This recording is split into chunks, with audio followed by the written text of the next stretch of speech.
So the courier who had cheated death in the cemetery outside Good Springs cheated death once again, and the Mojave Wasteland was forever changed. Mr. House's Securitron army took control of Hoover Dam and the Strip, pushing both the Legion and the exhausted NCR out of New Vegas.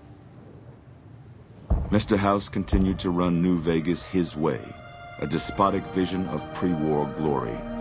The streets were orderly, efficient, cold.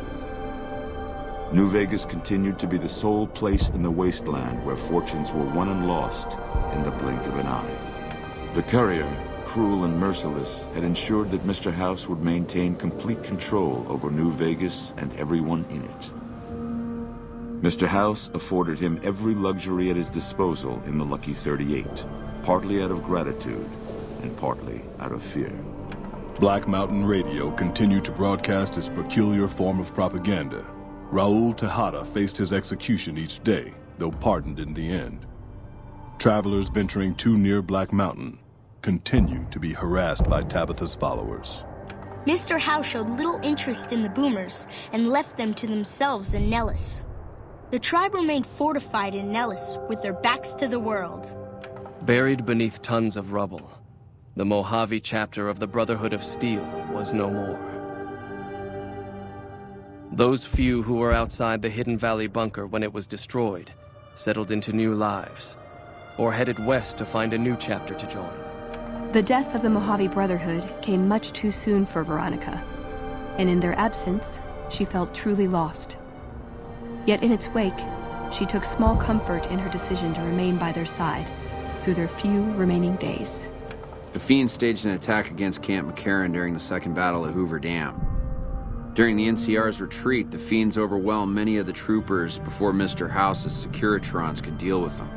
Though Arcade was proud to have been one of the defenders who turned back the Legion at Hoover Dam, he was crushed by Mr. House's ascent to power. Saddened by the loss of life and liberty in the area, Arcade left the Mojave Wasteland for parts unknown. He was never heard from again. Travelers continued to stop by Good Springs Source for water on the Long 15, but rarely would anyone venture into the ruins of Good Springs itself. Those who did were almost always tourists, come to visit the graveyard where the courier rose from the dead. Despite the destruction of Cassidy caravans, Cass lived for 30 more years. She made her way back west and passed away in a small shack outside of Vault City, the rose pendant still around her neck. After their suicidal last stand at Hoover Dam, the Great Khan ceased to exist as a tribe. The few surviving members dispersed, joining up with other tribes and gangs across the Mojave, and quickly forgot their heritage.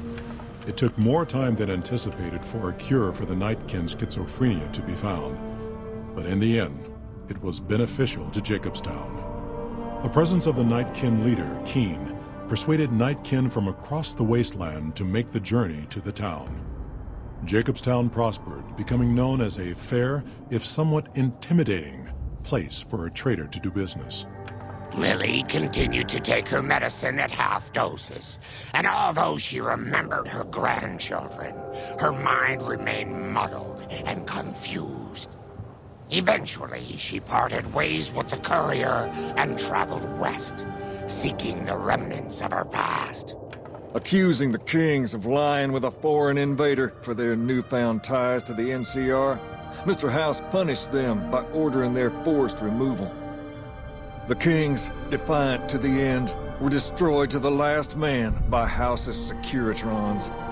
Having never received a replacement brain, Rex finally succumbed to old age, abruptly shutting down forever one quiet morning. After 2 centuries of life and decades of service to humanity, Rex collapses and dies. The Misfits' laziness caught up with them when the Legion attacked Camp Golf. Those who weren't killed in the attack attempted to flee, but were caught at Mojave Outpost, court-martialed, and hanged from the Ranger Monument. No longer held in check by his conscience, Boone found lucrative work as a mercenary and assassin. No job was too violent, no target too innocent. As long as the caps were good, Boone would take the job. Armed with a wide array of improvised explosives and stolen weapons, the Vault 19 powder gang tormented the Mojave Wasteland for years. Citizens of the NCR were favorite targets, and they always suffered the worst fates. Despite NCR's pledge to support Prim, they abandoned the town after their loss to Mr. House. As repayment for their NCR loyalty, Mr. House sends Securitrons to Prim to protect it and collect heavy taxes from its citizens. After their bold arrival at Hoover Dam, the remnants disappeared as quickly as they came. Legends of their power spread throughout the Southwest, a reminder of why people once feared the sight of vertibirds in the sky. And so the Courier's Road came to an end, for now. In the new world of the Mojave Wasteland, fighting continued, blood was spilled, and many lived and died just as they had in the old world. Because war never changes.